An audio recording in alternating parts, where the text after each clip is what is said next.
अस्सलाम वालेकुम my YouTube family. उम्मीद करती हूँ आप सब ठीक होंगे। मैं भी अल्लाह का शुक्र है ठीक हूँ। आज मैं आपको पढ़ाने जा रही हूँ 9th की मैथ क्लास की बुक। आज हम शुरू करेंगे चैप्टर नंबर 1 एक्सरसाइज नंबर 1.1। आइए चल हम अपनी वीडियो शुरू करते हैं। हमारे पास एक्सरसाइज 1.1 है जिसका पहला सवाल है find the order of the following matrix. मैंने सवाल लिख लिए हैं ताकि इशू वगैरह ना हो। आप मुझे बताइएगा आपको नज़र आ रहा है कि नहीं।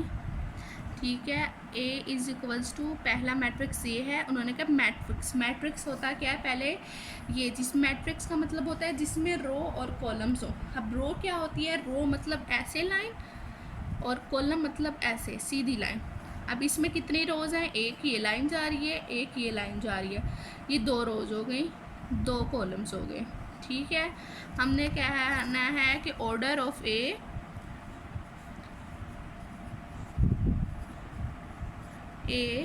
इज़ 2/2। 2/2 मतलब 2 रोज़ 2 कॉलम। अगले में भी 2 रोज़ और 2 कॉलम्स हैं। हमने लिखना है ऑर्डर ऑफ बी इज़ 2/2। अब आप देखें अगले में क्या है। अगला हमारे पास सी मैट्रिक्स आ गया। इसमें एक रो है, 2 कॉलम्स है।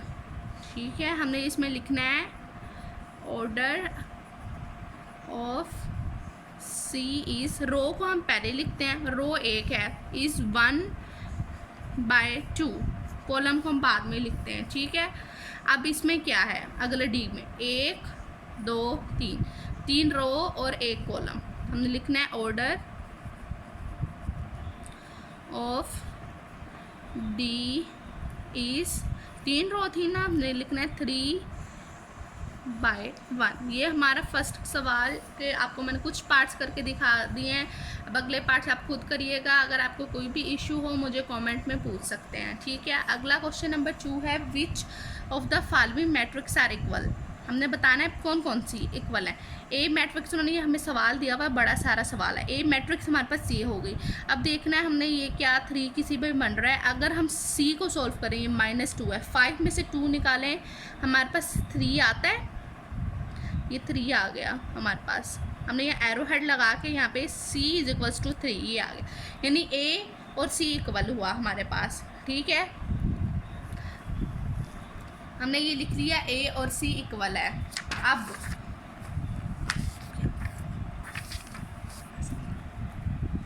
अब हमने देखना है B मैट्रिक्स। B हमारे पास है 3 और 5। अब हमने देखना है क्या हमारे पास 3 और 5 आ रहा है। अब देखिए मैंने लिखा है B is equals to I। अब I मैट्रिक्स हम देखते हैं। I यहाँ पे 3 है, B में भी 3 था। अब यहाँ पे 3 + 2 है, ये हो गया 5 और यहाँ हो गया 3। I मैट्रिक्स 3/5 आ गया, यानी 3 और 5 आ गया, यानी B is equals to I हो गया हमारे पास। अगला हमने लिखना है F देखना है। F 2 और 6 है। ठीक है, H अब हम देख लेंगे।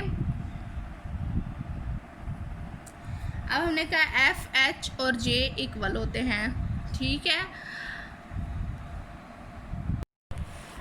अब देखें, अब मैंने लिखा है कि E is equals to H is equals to J। अब देखें यहाँ पे 4 6 0 2 है। अब हम J की वैल्यू देख लेते हैं। J को हम सोल्व करें 4 0 6 और 2, ये हमारे पास क्या H वाला मैट्रिक्स बन गया।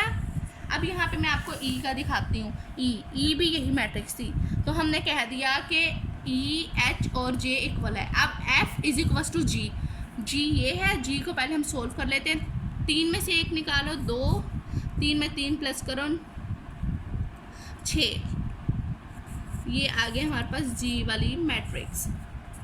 अब F की आप मैट्रिक्स देखें, F की भी वही है 2/6, तो हम लोगों ने कह दिया F is equals to J। बस इसमें यही बताना था कि कौन कौन सी मैट्रिक्स इक्वल हैं। वैसे ये सवाल इतना इम्पोर्टेंट नहीं होता, बट आप लोग फिर भी कर लीजिएगा। अब हम क्वेश्चन नंबर 3 है। उन्होंने कहा find the value of A, B और C and D which satisfy the matrix equation. ये हमारे पास सवाल आ गया। ठीक है। अब हमने इक्वेशंस बनानी है, इनमें से हमने लिखना है पहले ये वाली चीज़ और ये वाली चीज़। हमने लिख लेना है a plus C is equals to 0। इसको हमने इक्वेशन नंबर 1 का नेम दे दिया। अब हमने ये चीज़ लिख लेनी है और ये चीज़ लिख लेनी है। a plus 2b is equals to -7। इसको हमने इक्वेशन नंबर 2 बोल दिया। अब ऐसे ही हमने सारी इक्वेशंस बना लेनी है। इक्वेशन नंबर 3 हो गई, 4d minus 6 is equals to 2d। Number 4 हो गई।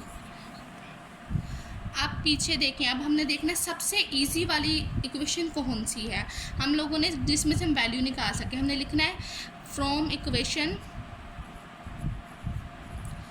3। हमने इक्वेशन नंबर 3 लिख लेनी है।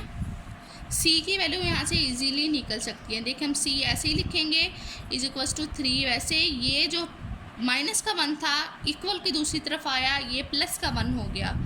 c इज इक्वल्स टू 4 हो गया। c की वैल्यू आ गई हमारे पास। अब हमने देखना है कि हम किसकी वैल्यू निकाल सकते हैं। अब देखो यहाँ पे c है, a की वैल्यू निकल सकती है। अब हमने इस c को इक्वेशन नंबर 1 में पुट कर देना है। ठीक है, हमने लिखना है put value of c in equation 1। Equation number 1 क्या थी? a plus C is equals to 0 जी, यही थी। अब हमने a प्लस सी की वैल्यू क्या थी? 4 इज इक्वल्स टू 0। अब देखें a को हमने दूसरी तरफ ले जाएंगे इक्वल के, a इज इक्वल्स टू दूसरी तरफ ले गए -4। ये हमारे पास a की भी वैल्यू निकल गई। अब हमारे पास a और c की वैल्यू आ गई। अब हमने देखना है कि हम किस में पुट कर सकते हैं। क्या हम d की वैल्यू निकाल सकते हैं? नहीं, क्योंकि हमारे पास d की वैल्यू ही नहीं है। क्या हम लोग इसकी b की वैल्यू निकाल सकते हैं? a की, क्योंकि हमारे पास वैल्यू है। अब हमने क्वेश्चन नंबर 2 को यूज़ करना है। हमने लिखा पुट वैल्यू ऑफ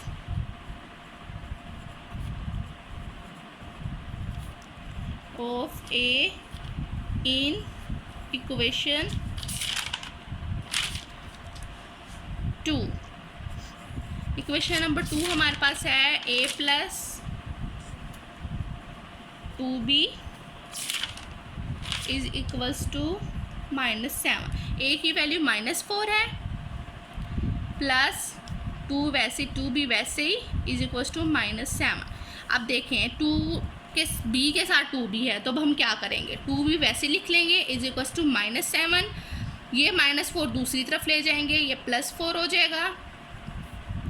अब 2b इज इक्वल्स टू, अब हमने 7 में से 4 निकाल देने, 4 5 6 7, 3 बचते हैं, -3 आ गया। अब हमने लिखना है, क्या करेंगे? b is equals to -3। ये b के 2 जो है b से मल्टीप्लाई हो रहा है, मल्टीप्लाई होके दूसरी तरफ जब आएगा तो वो डिवाइड की फॉर्म में आ जाएगा। ये ऐसे -3/2, ये हमारे पास b की वैल्यू आ जाएगी। ओके, अब हमने देखना है कि अब हम क्या वैल्यू फाइंड कर सकते हैं। a की भी हो गई, b की भी हो गई, c की भी हो गई। अब हमने d की वैल्यू फाइंड करनी है। अब हम d की वैल्यू फाइंड करने के लिए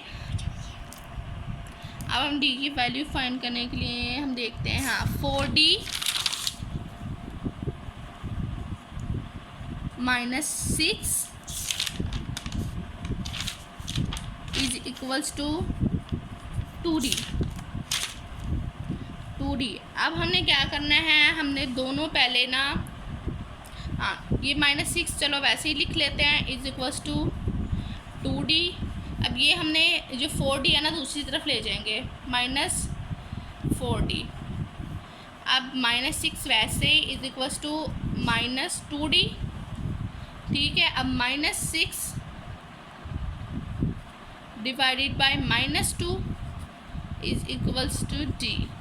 माइनस माइनस से कट का हो गया, 2 1 2, 2 2 4, 2 3 6, 2 3 6 होता है, तो हम लोगों ने 3 लिख लिया, यानी d की वैल्यू हमारे पास 3 आ गई। तो हम लोगों ने सारी ए और बी और सी डी की सारी वैल्यू हमने पुट कर ली। एक्सरसाइज 1.1 यहीं पे कंप्लीट होती है। अब मैं कल आपके लिए लेके आऊँगी एक्सरसाइज 1.2। आपको मैं सारे तरतीब से क्वेश्चंस करवाऊँगी। ओके, अपना ख्याल रखिएगा। अल्लाह हाफिज़। और मुझे बताइएगा कि आपको मेरी वीडियो कैसी लगी और समझाने का तरीका कैसा लगा। अल्लाह हाफिज़। अगर आपको हमारी वीडियो अच्छी लगी है तो लाइक और कमेंट ज़रूर कीजिएगा। बेल आइकन पर क्लिक कर दें ताकि आपको हमारी वीडियोस टाइम से मिल जाया करें। और अगर आपको हमारी वीडियोस देखनी है तो हमारा चैनल सब्सक्राइब करना ना भूलिए।